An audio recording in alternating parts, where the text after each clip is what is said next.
Welcome back to another budget gem or budget bust. I have got another audio pipe for you today. This is a 4-channel audio pipe.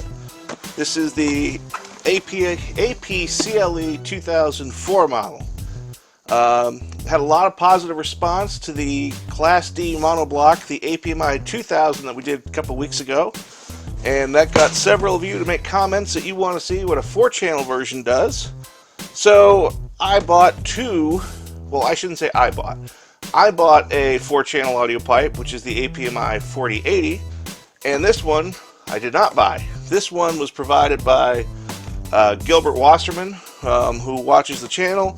I also know him from caraudio.com. So he contacted me and said, hey, I just bought this. I haven't hooked it up yet. Would I like to test it out? And I said, absolutely. So we are going to jump on the list and go right to this one. We're going to unbox it today. We're going to amp dyno it. And we're going to find out if this makes the power that it states. And that power is 4 channels driven, 100 watts per channel at 4 ohms, and 150 watts per channel at 2 ohms, or 300 watts per channel bridged times 2 at 4 ohms. So we're going to jump into this. We're going to unbox this amp, and then we're going to dyno it, and we're going to find out, with this amplifier at $149, does it compete with the other 4 channels that we've already tested? Does it compete with the Pioneer 8604, which is rated at 100 watts per channel, does about 125. We did the SoundCubed S4-100. You might be able to see that in the background. That one also does about 118, 120 watts per channel, rated at 100 watts, and all of those are about the same price as this one. So let's get right to it. All right, diving right in. First thing we get is the Audiopipe owner's manual, and looks like some high, low-level adapters there. Yeah, should be enough there. We have our remote bass knob and bass cable, and I should mention this one, it looks like it's damaged, so it's got squished in there somewhere, so I don't know. I will say that Gilbert had told me that the amp didn't come very well packaged from the original shipper, so it might have been picked up along the way. Amplifier looks okay though. This is a Class AB amplifier. Audiopipe, I don't know what's up with this though. 2,000 watts. You only got it rated at 600 watts RMS, so I don't know where 2,000 watts come on. I guess that's just pure BS. Not a terrible looking amplifier, if you ask me. Not super attractive, but okay. See some things that we'll talk about here. And this amp does have its own fan on the bottom. Again, Class AB, and unfortunately there is a warranty sticker here, and since this is not my amplifier, we will not be doing guts today. So my apologies up front on that one. So let's check out the sides of this amp. Along this side of the amplifier we have our El Cheapo power and ground and remote terminals, as well as all of our cheap speaker output terminals. These use the older style spade or fork type connector onto here, as well as your speaker outputs. You could probably get away with just, you know, a 12 or 14 gauge, probably a 14 or 16 gauge raw wire connection if you wanted to, but it's probably best to use the fork style. And of course here the amp uses two 30 amp fuses, so this is a Class AB amp. Don't expect any super miracles in terms of power output. This is not going to give us 500-600 watts bridged per output. And while the power and speaker terminals might be as most simplistic as you possibly could get, along this side of the amplifier we have maybe the most complicated set of settings I've ever seen on an amplifier before. This is borderline ridiculous. So starters here, this is where your remote bass knob or remote gain would go, and over here are for your speaker level inputs. Of course, here is your RCA ins for 1 through 4 for channels. Now this does have a summing feature, so if you go here you can select whether you want to do 4 channel inputs or 2 channel inputs, but it also has another mode, 2 channel bass. So if you go right to here, it'll only do a low pass for all 4 channels. I don't know why you would do that, because as you can see here, you've still got enough filters for everything. You've got a high pass filter, low pass filter. You can multiply the filter range by 10. So in other words, if you want to high pass it, you could really start with like 550 hertz over here. Just absolutely crazy. Now over here too, it's going to be like, do you want it?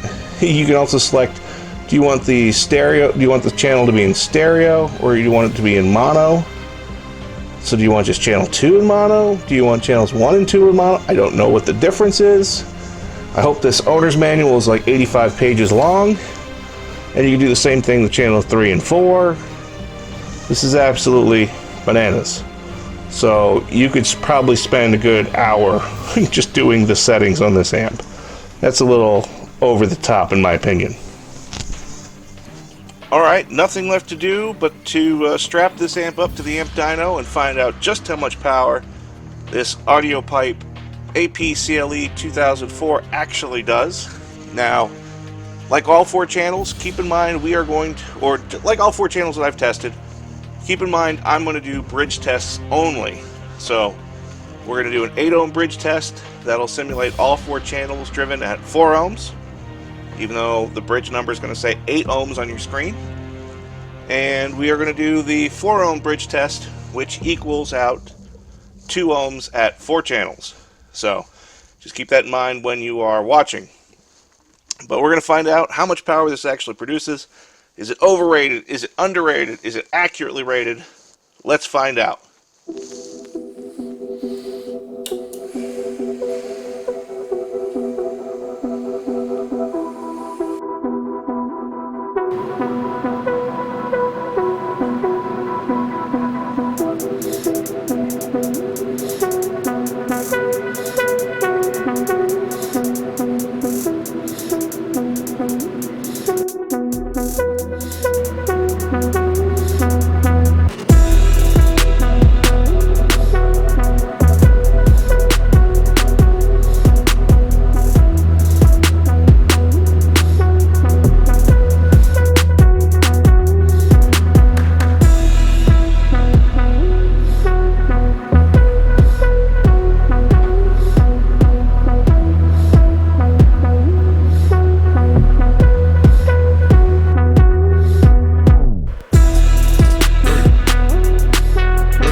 Okay folks, final thoughts here on the Audiopipe APCLE-2004. Alright, you saw the numbers, and there's something you didn't see right there when you saw the dyno numbers. And that is, I ran another test at 4 ohms bridged uncertified, trying to see if this amp would be able to get up to the 300 watt number that we were looking for. I did a couple of runs, And on my final run, the amp popped.